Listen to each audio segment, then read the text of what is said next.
Zahvaljujem, gospodine predsjedavajući.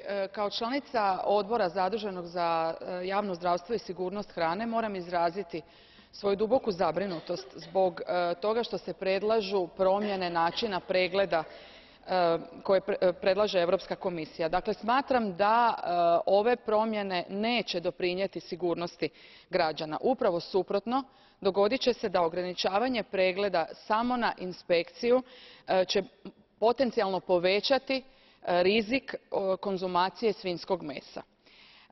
Komunicirala sam s dionicima iz industrije i nadležnih državnih službi te zaključila da potencijalni rizici od ovakvog poteza mogu uvelike nadmašiti potencijalnu korist i uštede koje bi mesna industrija mogla ostvariti.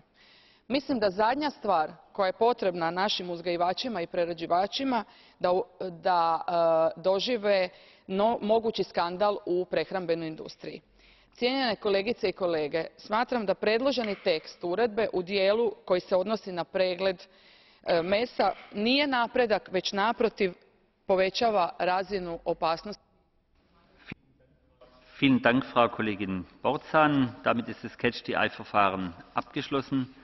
Und wir kommen zum Abschluss der Aussprache noch zu einer Erklärung im Namen der Kommission. Frau Kommissarin Hedegaard.